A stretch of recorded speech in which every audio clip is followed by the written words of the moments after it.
I have talked about this many times in the past, but it's not uncommon for Pokemon games to have one feature that feels a bit unfinished, that only when you play it further down the line in another Pokemon game do you understand that you were probably playtesting it. So hey, I'm Not So Ace Trainer, and Gen 9 to Gen 10 won't be any different.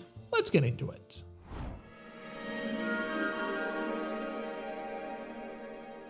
Pokemon gameplay features being tested in one game and actually fully applied in the next has become more apparent after moving to 3D.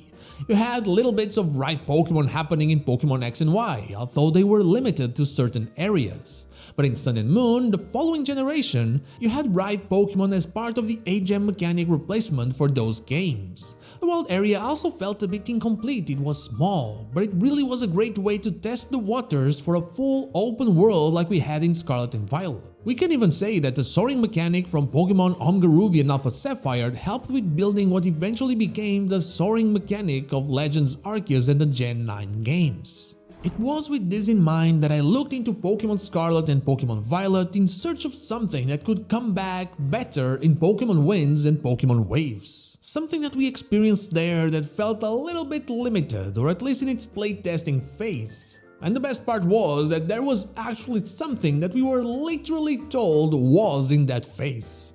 For this, we have to ignore the Pokemon Scarlet and Violet main games and leave Paldea, but not for Kitakami and the Teal Mask. No, we're actually going to Unova and the Indigo Disc, the second part of the Hidden Treasure of Area Zero DLC. It's there, when we visit the Blueberry Academy, that we can go to the Central Plaza in the Terrarium and meet Sinclair. She gives us the Synchro Machine, a device that allows us to synchronize our mind and feelings with our Pokemons, and then, in gameplay terms, let us play as our Pokemon, but only inside the terrarium.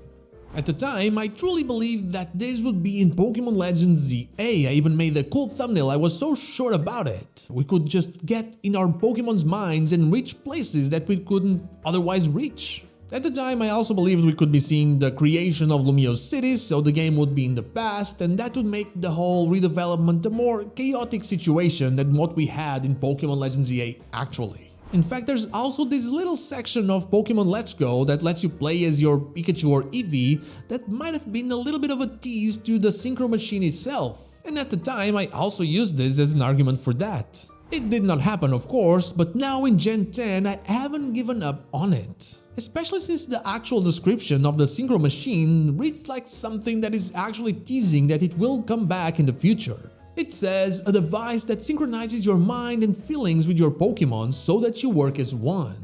It's still a prototype, hence its unrefined appearance. I truly believe that this means it will become a more refined thing in the future, maybe in Pokemon Winds and Pokemon Waves. Maybe Sinclair even makes a return. But what would it do? What would be its purpose? Well, we already know that working together with Pokemon will be a big part of this game, as the website implies that they'll help us in many ways when overcoming obstacles. I could see something similar to this machine working together with our hoverboard, for example, and being used as a way to control our right Pokemon in a better way in order for us to traverse the environment. It could also be used to reach places that we can't otherwise because of some kind of obstacle like a big stone or a mudslide. I mean, we can even see the Slugma and Sizzlipede serving as a way to illuminate our surroundings in the trailer. By using the Synchro Machine on them, we could light up an area ahead and check if there's something there, be it a trainer or something else we want to avoid. It would also be wonderful for puzzles or dungeons. We used to have switches we had to press in order to open doors in caves, for example. That was always something really cool that had us thinking about how to move forward. That would be a great use of this feature. Looking back, it was a bit stupid of me saying that that would be in Pokemon Legends ZA because both games were being developed basically at the same time by two different teams, meaning that things applied on one, tested on one, would never be on the other one. But now with Pokemon Winds and Pokemon Waves being a completely new thing, completely separated from that development cycle, I think it's very possible that the Synchro Machine actually becomes a fully fleshed out gameplay mechanic. But what about you? Do you want to see the Synchro Machine returning? Did you have fun with it in Pokemon Scarlet and Pokemon Violet? Let me know in the comments down below. Now, that is all I have for you today. Thank you so much for watching. I'll see you all on the next one. But before I go, I want to thank my YouTube members Good Old Deo, Sean Speaks and Dash Plays, and my Twitch subscribers Anubis Here, Zanes222, Lazarix, The Dr. Joe, and Teixeira23 for going that extra mile. Thank you so much for all of your support.